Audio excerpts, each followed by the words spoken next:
Thanks a lot, Vusi. I have, Vusi gave me this one-pager to invite me to come here this evening. I want to read part of it to you. The first line, I can show this to you, to circulate it if you want to see. The first line is alumni dinner. So that's why we've met, for dinner. And then it's got all sorts of other irrelevant matters underneath.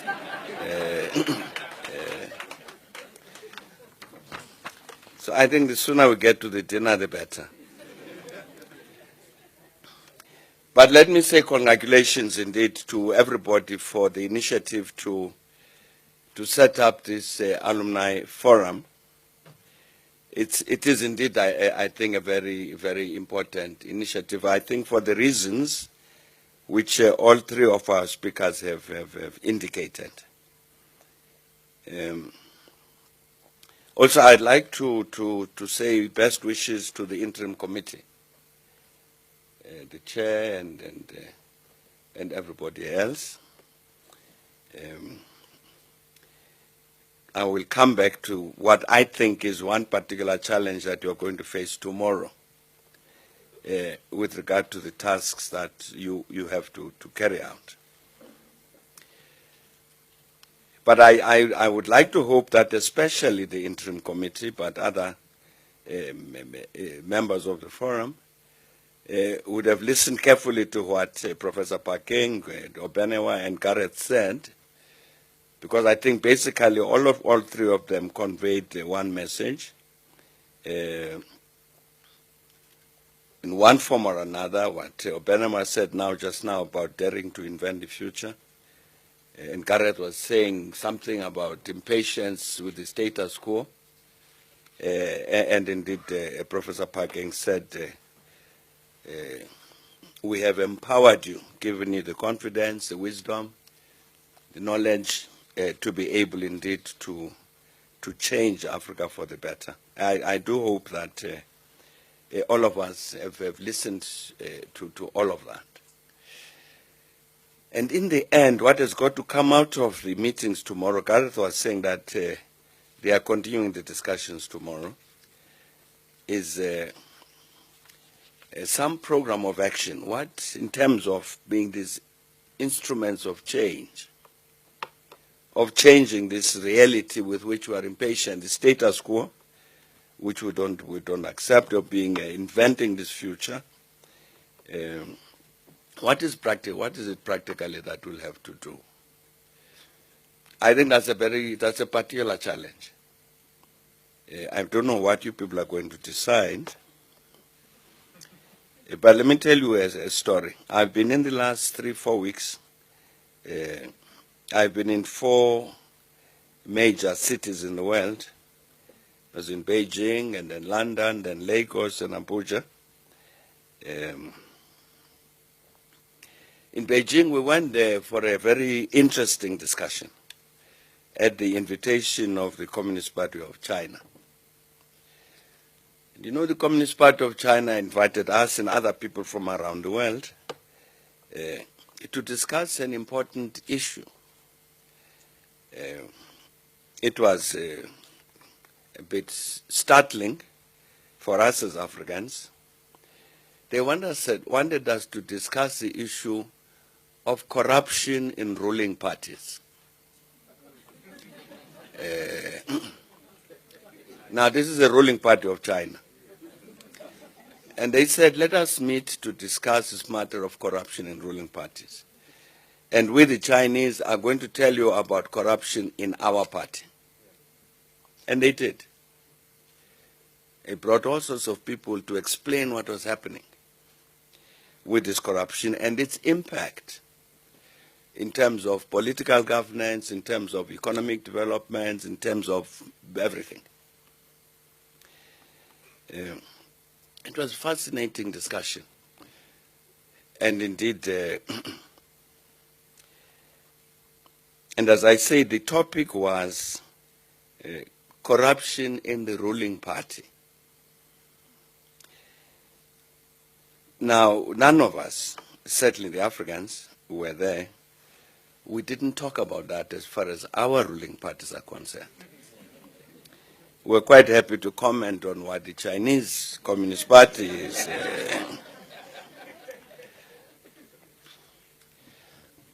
I'm mentioning it because it was fascinating that they have that kind of courage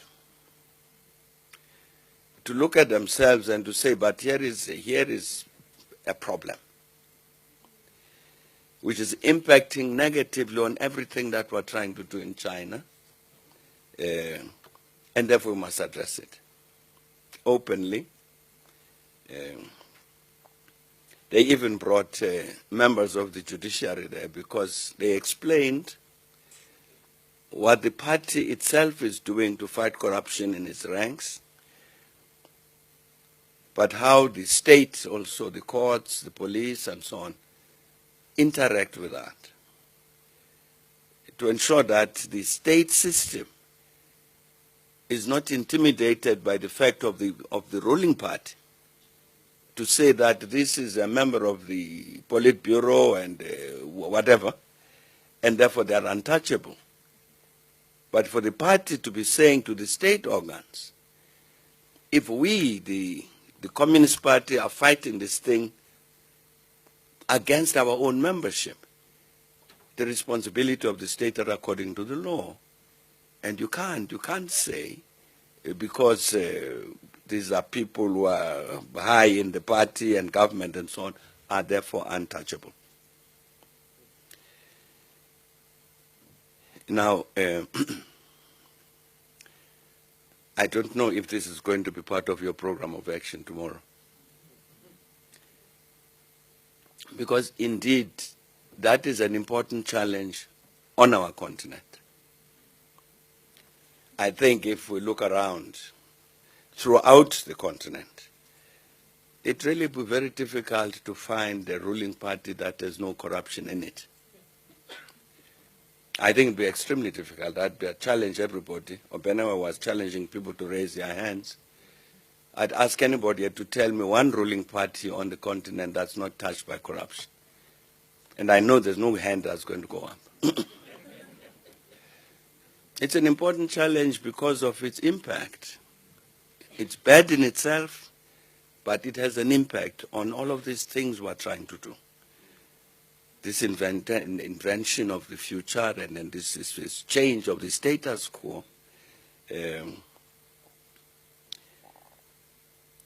is this one of the matters on which the Alumni Forum should focus. But certainly, for those of us who were in Beijing, we found this a very important challenge, and it drew great inspiration from the fact that the Communist Party of China could so openly and consistently discuss this matter, including mentioning names. I think at that point when we were there, that's 3.5 weeks ago, the highest person at that point that had been caught in the party system, and the party was dealing with this, was a member of the Central Committee who was responsible for intelligence throughout China.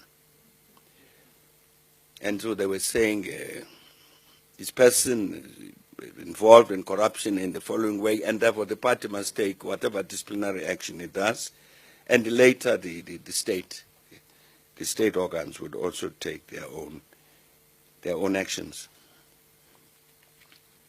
I'm giving that as an example of the challenge that this Alumni Forum is going to face. To identify what are these interventions we want to make on the continent. And I'm saying that they won't be easy if we want to be as effective as we indeed need to be effective. Then I was saying that I went to London. I was invited there to attend some meeting. I couldn't quite understand why, but anyway, we went. And in this, it was one of these NGOs, and their board was meeting, and they said, please, we would like you to come and talk to us, and so on. So anyway, we went. And during the course of the discussion, somebody posed a question, which was then discussed, which was, should Africa continue to be a member of the ICC, of the International Criminal Court? And this evoked a very interesting and a hot discussion. And very varied people, community of people, the Africans, Europeans, Americans, and so on. And interestingly, the overwhelming view was the Africans should pull out of the ICC. There was a story that was told about how Connie, this leader of the Lord's Resistance Army in Uganda, about how he came to be charged, the warrant issued by the International Criminal Court. I was very glad to listen to that story because we had discussed this thing with the leadership in Uganda, and then agreed about how to handle it, because it was important to end the activities of the LRA. And we're looking at what is it that needs to be done to do that. And the communities in northern Uganda that had been very severely affected by all this had agreed that they were prepared to engage with Connie and his people to end this conflict and to deal with everything to do with reconciliation and all of that. And they were including using traditional ways and means and all of that. And indeed, negotiations started in Juba, in South Sudan, chaired by the then Vice President of Sudan, Riek Machar. And then all of a sudden, Connie gets charged at the ICC. Talks broke down, and Connie disappeared into the bush, where I don't know where he is now.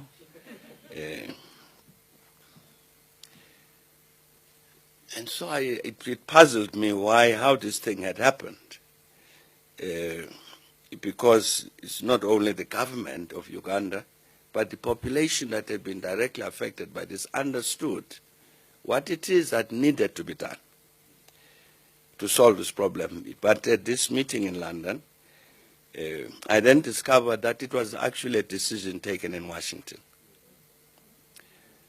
They decided there in the US government that no, this man needs to go to the ICC.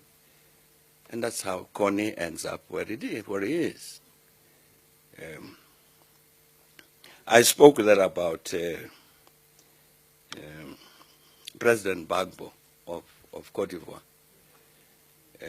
who's on trial, who's under arrest at The Hague, and is supposed to go on trial next month in November. And I was saying that, you know, the President Chisano, I don't know, people know here that there is something called the Africa Forum, which is former heads of state and so on the continent, and other people, leading Africans, former secretaries of the UN, OAU, African Union, etc. The Africa Forum. The chair is President Chisano, who's coming next month to do the Steve Biko lecture.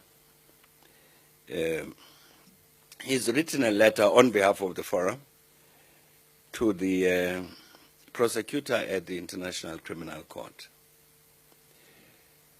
and says in the letter,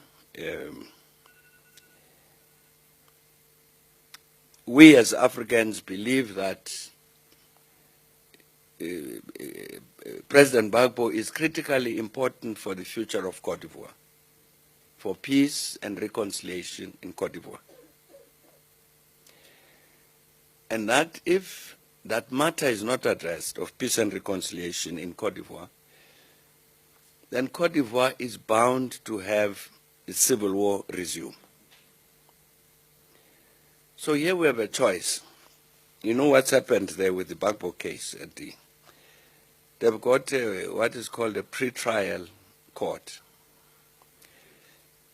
Now that's the prosecutor presents charges against whoever at the pre-trial court. The pre-trial court looks at the charges and assesses whether this case should go to trial.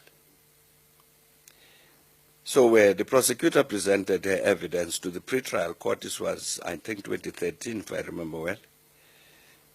It's 3 judges sitting together.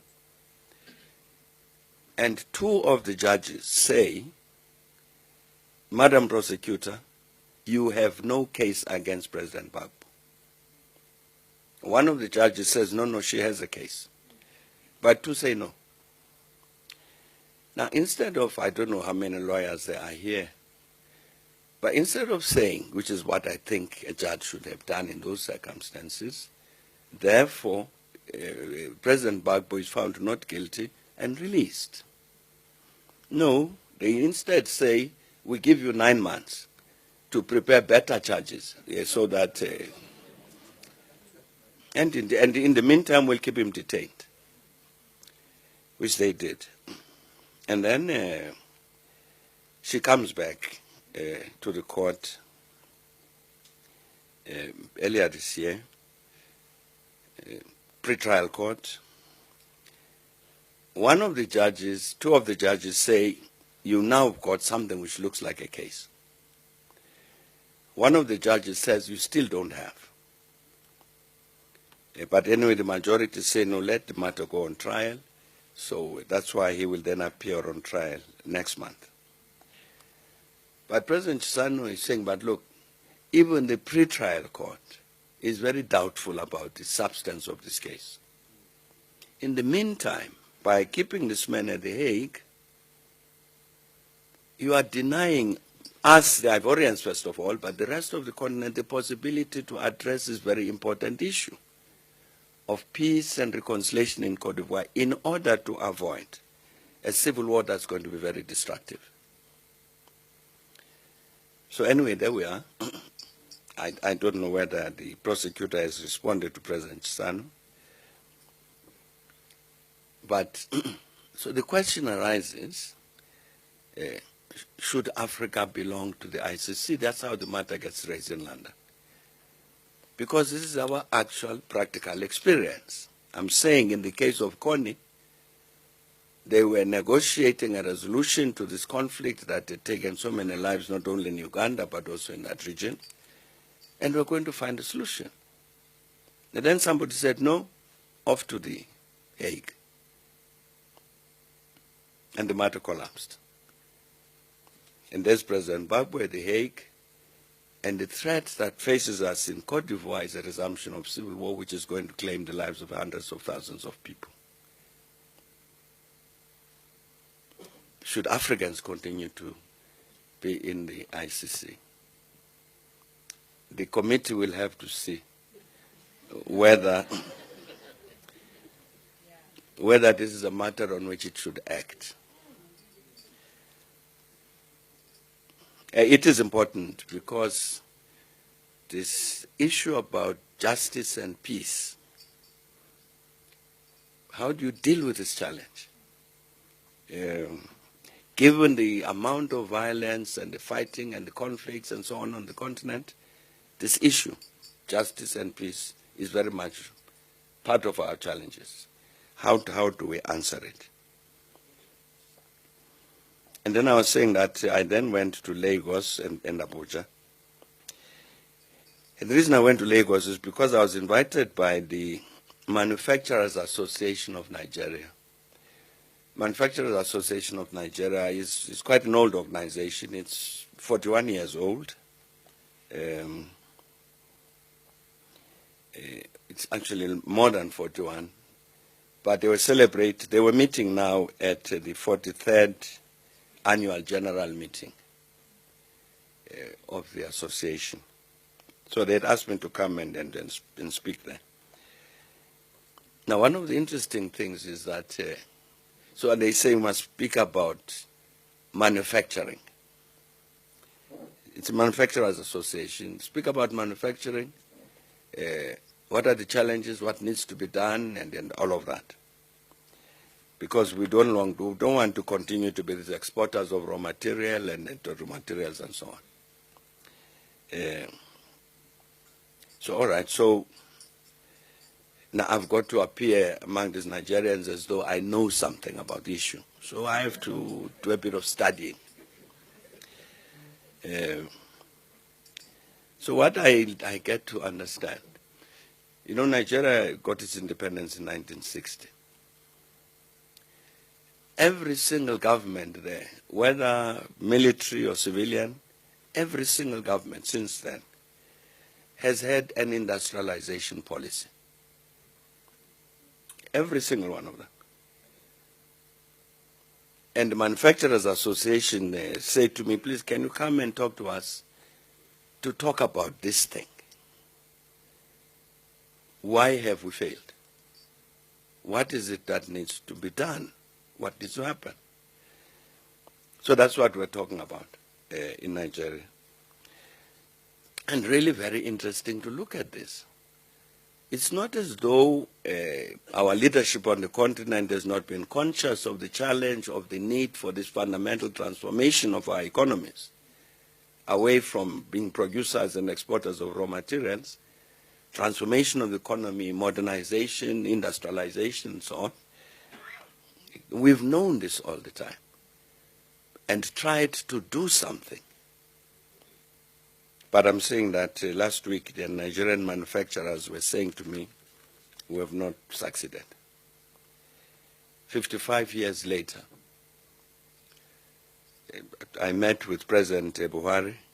We talked about this thing and we agreed that this time, there's a new administration which has just been elected, new government is just being formed, that this time we cannot fail. We can't repeat a story of 55 years and say we have not succeeded. And it's quite clear that when you look at the Nigerian challenge of industrialization, that story is repeated in many of our countries on the continent. It's not unique to Nigeria. And if Nigeria succeeds as it should, and indeed the manufacturers and government were very militant that we need to succeed, indeed I think if they do succeed, it would be very important in terms of addressing this challenge continentally, because that would give us a very good example of what it is that needs to be done. And one of the issues that's very hotly debated then in this context was the issue of the economic partnership agreements with the EU.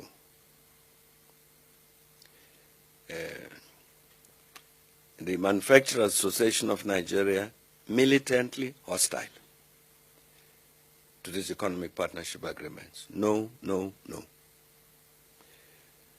Talk to the government say if we agree to those partnership agreements, say goodbye to industrialization of Nigeria. So what's going to happen? Kenya, last year I think it was, when the East Africans, that group that was negotiating with the EU, the partnership agreement, when they all signed, Kenya said we are not signing. The European Union then said to Kenya, fine, we give you from a particular date, we are going to impose duties on various of your products which you export into the EU market.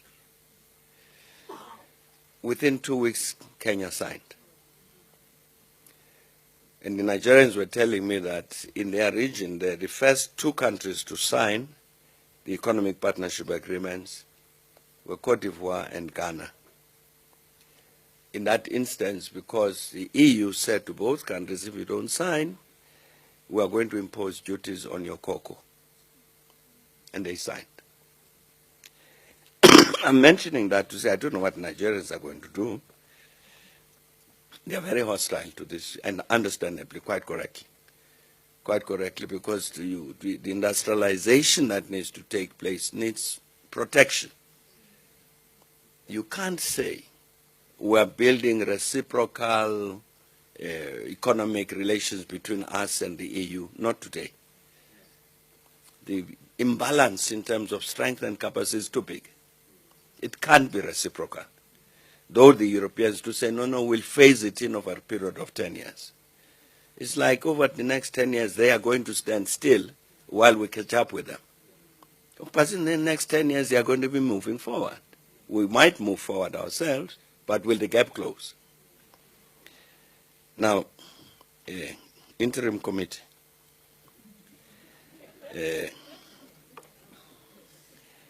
Is this an area in which we should intervene as alumni to try and help the continent to answer this question? We don't want to be perpetual exporters of raw materials. In any case, look at the prices of those raw materials now. We have collapsed. Why don't we industrialize and modernize our economies? Practically, what do we do to achieve that? Because nobody on the continent does not know that that's the way, that's the direction in which we should go.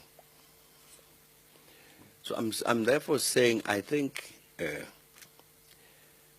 program of action that must come out of the discussions tomorrow is going to be very important.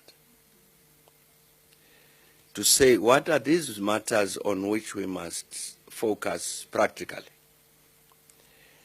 I think in particular because I think if your forum comes out with a program of work, a program of action on these critical issues that are critical to move the continent forward in whatever area,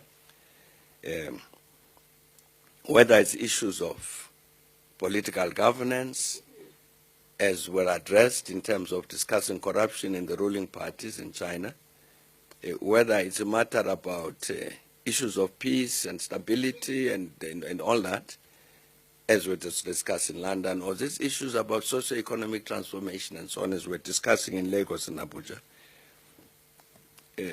we'll have to decide which out of these issues should we make a practical intervention, in which of these. I'm saying that it may very well be that what comes out of the alumni forum in terms of that practical program of action may indeed become a program of action which would be taken up across the continent to say that at last there's some clear direction as to what it is that we need to do about what, and then provoke a response. Incite a response across the continent so that all of us across the continent get engaged in these particular matters in a united way. And that might bring about the changes which our speakers, Professor Pakeng, Gareth, and Openewa, were saying we need desperately. So this is your challenge. Let's have dinner. I hope that this dinner was tomorrow, because then we would have listened to what you have decided about what action you are going to take. But thanks a lot and good luck tomorrow. Thanks a lot.